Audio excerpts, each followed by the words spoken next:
Hi everyone, this is Syrian Girl, with a Syrian perspective on what is happening with the Black Lives Matter movement in the US, and the parallels that I can draw from what happened in my own country, Syria. I have no horse in this race. Both the Democrats and the Republicans want to continue the illegal occupation of Syria, so this is my unbiased expert opinion. This is a color revolution. Even though it's true that the American police have a brutality problem because they have been trained by Israel, even though it's true that George Floyd was killed in a cold and nonchalant way, and even though it's true that Trump is an incompetent Zionist who isn't worth defending, it's still true that this is a color revolution, which means it's not going to overthrow the establishment or enact positive change. It's going to be hijacked for an establishment agenda. Have you ever noticed that Black lives only matter before an election? Then after the election, they don't seem to matter anymore. There's an election coming up and Biden needs the Black vote. He said so himself on the 21st of May, a few days before George Floyd's death, which occurred on the 25th of May. If you have a problem figuring out whether you're for me or Trump, then you ain't Black. They ought to call the movement Black Votes Matter. In fact, if you go to the Black Lives Matter website and click on the donate button, it takes you to Act Blue. Act Blue's top expenditures in 2020 were to the DNC, the Democrats.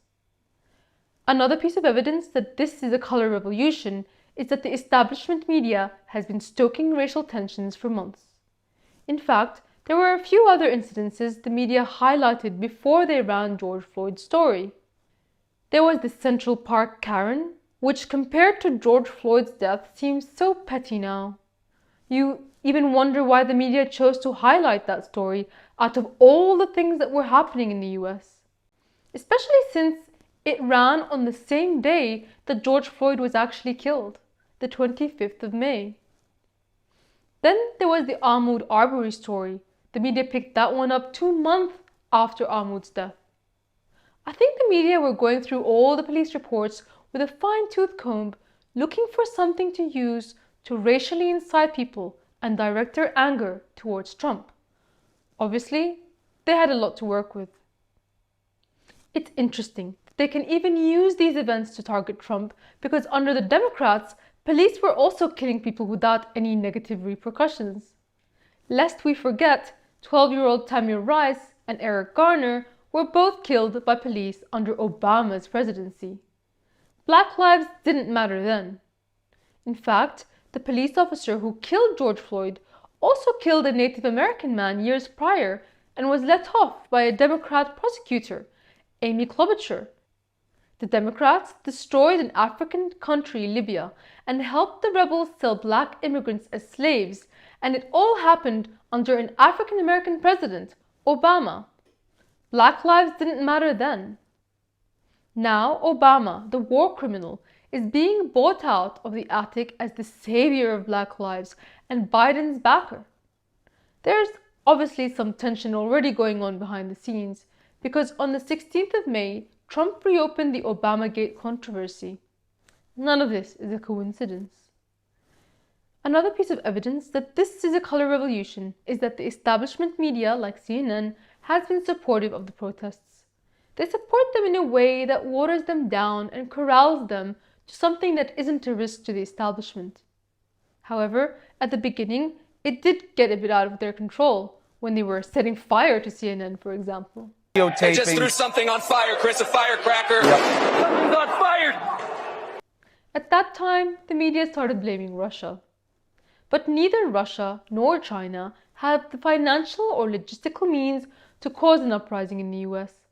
Both China and Russia are sitting back and watching in awe as the US does a color revolution on itself.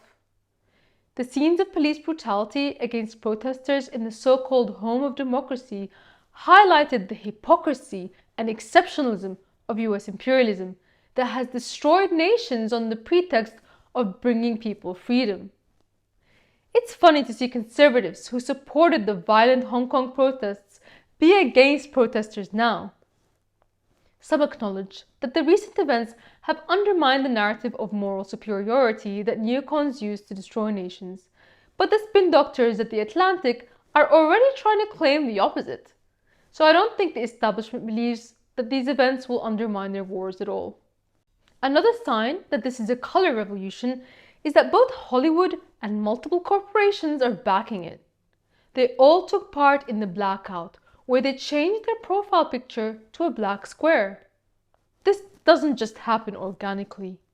It didn't happen for the children of Yemen who are starving to death right now due to a US-backed Saudi war.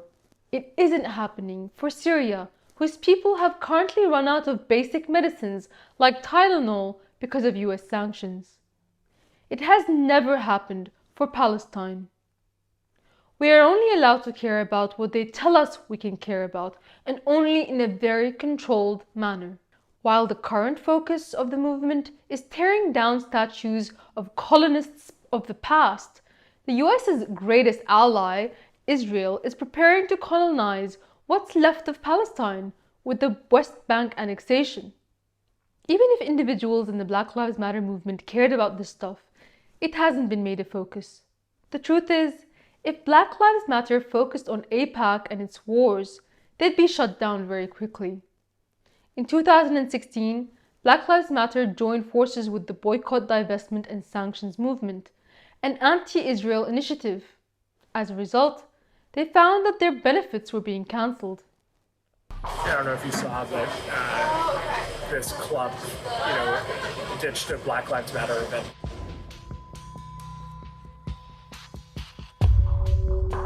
One of our donors, we just put a call to him and then we put in a call to the police. Since then, it seems Israel has been able to infiltrate the Black Lives Matter movement. Leaked videos from 2018 shows Israeli diplomats boasting about how they managed to get to the leaders of the Black community and hijack the movement with, "They can be part of our doing" in activities. The major problem of Israel is with the young generation of the Black community.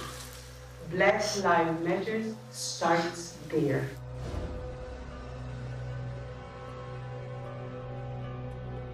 I had last week a sit-down dinner at my house for 40 people, which are considered the leadership of the Black community. And it's very important people. They can be part of our doing an activity. I know color revolutions and how they work because I saw one happen in my own country, Syria. The media labeling protesters peaceful when they're not, the sectarian undertones, cops getting killed, protesters getting killed, churches burning, and the looting. In Syria, not only did the US-backed rebels loot people's homes, they looted the factories. And they didn't just loot the products inside the factories. They looted the equipment that makes the products. They looted Syria's history, priceless artifacts that are thousands of years old, and sold it on the black market. And now Antifa and the autonomous zones. American and European Antifa also tried to create an autonomous zone in Syria. They called it Rojava. They did this by fighting alongside the YPG, a Kurdish self-proclaimed anarcho-Marxist militia which the US military also fights alongside, even though they have it listed as a terrorist organization. They believe they are creating an anarchist socialist utopia. In reality, they're behaving as the foot soldiers for Israel's Oded Yinon plan to balkanize Syria and prevent it from accessing its own resources, such as oil and wheat. I warned for years that they would go to Syria, get military training, and eventually try to replicate their revolution in the West. In fact, the people behind the Chaz Autonomous Zone say they are using Rojava as a template. Now, Trump claims he will label Antifa as a terrorist organization, yet the US military is still supporting them and the YPG in Syria. When Trump tried to pull out of Syria, all the liberal Zionists kicked up a fuss about the poor anarcho-communist groups that would be abandoned. Of course, he capitulated and is currently occupying Syria's oil fields. It is important for the Zionists to glorify Rojava to the left, where ethnic cleansing of non-Kurds, such as Arabs and Assyrian Christians, has been happening. It is their bleeding heart story to maintain the empire's occupation of Syria. This has been decades in planning. The ideological force behind the Occupy Wall Street movement, the CHAZ Autonomous Zone, and the Syrian Kurds was a Zionist by the name of Mori Bookchin.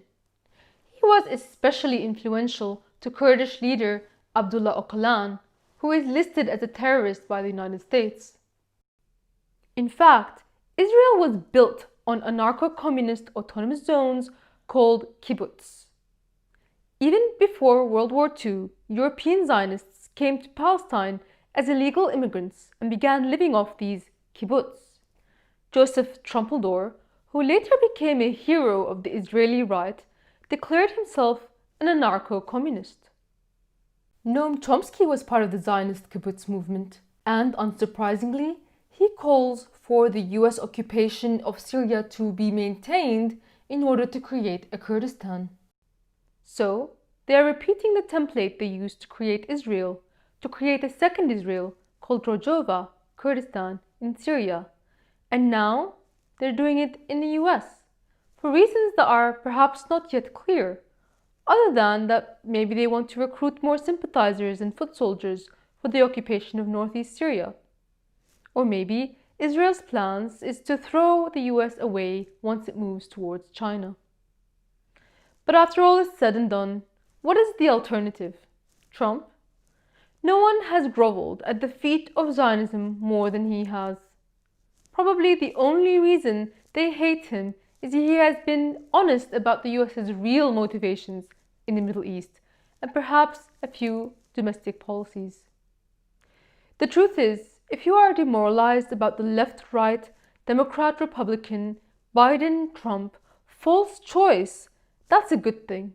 It's time Americans realize that the elections are not going to change anything. Nothing is going to change until everything changes. This has been Syrian Girl. Please subscribe for more news and analysis. And if you like, support me on Patreon. Thank you.